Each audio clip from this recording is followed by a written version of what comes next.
السلام عليكم ورحمة الله وبركاته.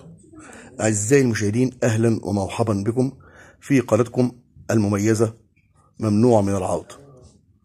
فيلم النهاردة فيلم لأحمد رمزي، فتى الشاشة ونجم الشاشة وجنتلمان الشاشة، وأخذ ألقاب كتير جدا جدا. تدور أحداثه في لبنان، وهو عنده فيلا وبيسافر دايما بطبيعة عمله إلى الخارج. هتيجي له سفرية إلى الخارج في إحدى المرات، ويقول لهم إن هو مسافر، لكن الطيارة هتتعطل. في أثناء ما الطيارة بتتعطل هيكون عبد المنعم إبراهيم وشريكه اللبناني أجروا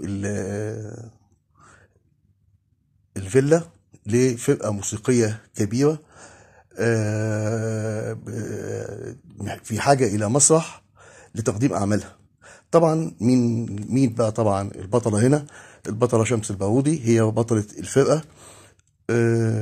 طبعا يعني وما أدراك ما شمس البارودي، اللي هم ضحكوا علينا فعلا أياميها وقالوا لنا إن شمس عملت فيلمين اتنين، اللي هو فيلم مع أحمد مظهر أخي والعمر، والفيلم التاني المناطيلي، وخدت عليه لقب إنها فتاة إغراء وقلع وسكس وجنس وكلام من ده.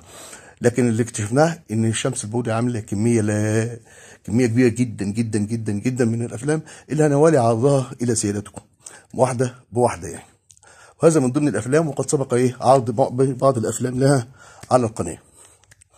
هي هنا بطله الفرقه واحلاهم، ويوجد احد الاشخاص يعني وعدهم انه يعرض لهم يعرض اعمالهم على المسرح، في مقابل انه يعني يلعب بديله شويه مع شمس البارودي. في هذه الاثناء بقى طبعا لما يرجع احمد رمزي الفيلا، هيفاجئ بالفرقه المسرحيه الموجوده.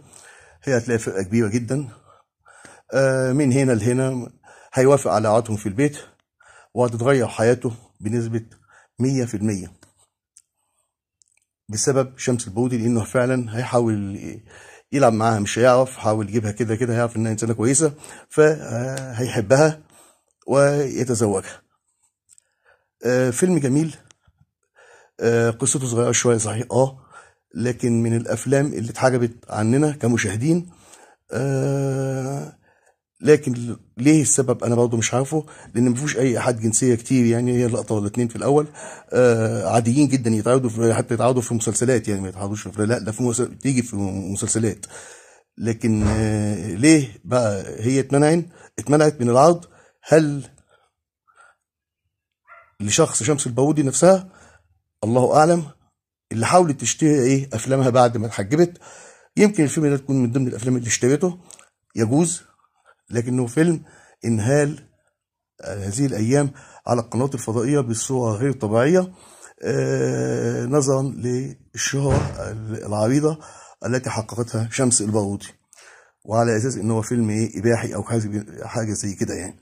لكن للاسف الشديد هيطلع لا اباحي ولا حاجه، وفيلم ممتاز. ارجو من سيادتكم الاستمتاع به، وشكرا جزيلا لحضراتكم.